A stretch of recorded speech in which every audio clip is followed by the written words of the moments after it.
Dorën zamër për se cilën aferë për cilën po flasim, pa dalë besnik bislimit i kom po është e pa mundu. Po, në tana është, interesant. Shumë interesant, a?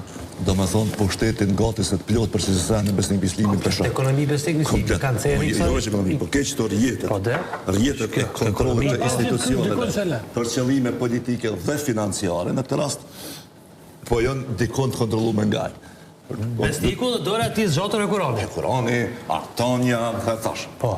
E dyta, kjo po të regon që në fakt investimin më të madh po duket që ka bove të vendosja me kap shtetin ose institucione shtetërore fillimisht ka qenë te energjia, ku ka arrit një farë suksesi ko gjatë madh. Të tjera ka provu. Depolitizimi i bordeve ka qenë premtim. Po, e këta e kanë ripolitizu. Dhe kanë ripolitizu, po jo dorën zemër fort me njerëz partisë, sa me njerëz familjar të njerëzve të partisë. Është një lloj pak ma që mbas edhe pak me fitu një alibi. E treta, që kjo s'kenë që të që po, shumë interesant folje edhe Lirimi edhe Astritës kom që eshtoj, mendoj që duhet me ashtu edhe një aspekt. Që kjo s'kenë që të, nuk është e plot. Pra kur të zvëglejsh që to, kjo është njëra prej pjesëve të sistemit energetik ku ka që si skema. Po, kjo punë e prokurorisë tash me zgjenuar rritës. Absolutisht, po për shembull që kjo tash është e lidhur me kekun që e ka në qësi skeme, është e lidhur me Kutadiun e me Martin Berishën që e ka në qësi skeme, me Zëren që e ka në qësi skeme, që me eshtri kontrolin mbi krejtë sistemin. Tash pse është kjo e rëndësishme? Na këtu po flasim megjithatë për një kompani që do të gjeneronte energji elektrike.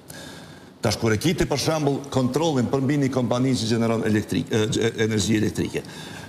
Në këtë rast me diell.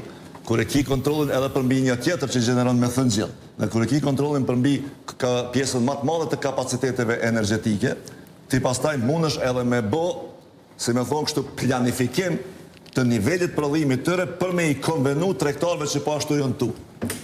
Ti bosh Vuk Hamovici i Kosovës. Po pra se ti nga pozicioni i qeverisë. Se ti për shembull mundesh në moment saktum me thonë, a di çka, kemi rrymë në kek ose s'kemi rrymë në kek, po edhe këtu një thumë, mos prodhoni edhe u fort se pe e blejmë qëto. Ti tani mundesh me bot të një farë malverzimi.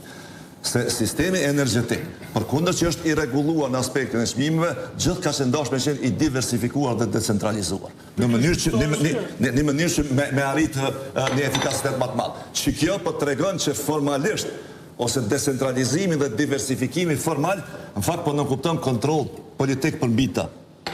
E kjo nuk është kontrol për qëllime politike, kjo qarta është për qëllime financiare, me bot qarta.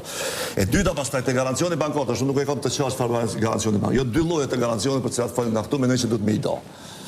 E para është, për shembull, një kompani private ose publike shkon në bankë dhe e blen një garancion bankar. Ajo është instrument financiar që ta shet banka. Unë për shembull kam nevojë që me e garantu këta dyne avokatin, mi thonë që nëse unë s'ta kthej borxhin dhe ose s'ta kryj punën, çeku i ki 6 milion garancë bankare ti i përdor çito. Edhe ti për çato që e blen si instrument financiar ti pagun kosto, vjetore është. Ti mundesh mos me e përdor ato, po koston e pagun. Sa zgjate, 10 vjet, 15 vjet, 2 vjet, sot është e marr vesh. Domethënë, në momentin që ti e blen garancionin bankar, nëse kosto e ka bler të tillë, na e kena nisë me pagu që garancion bankar.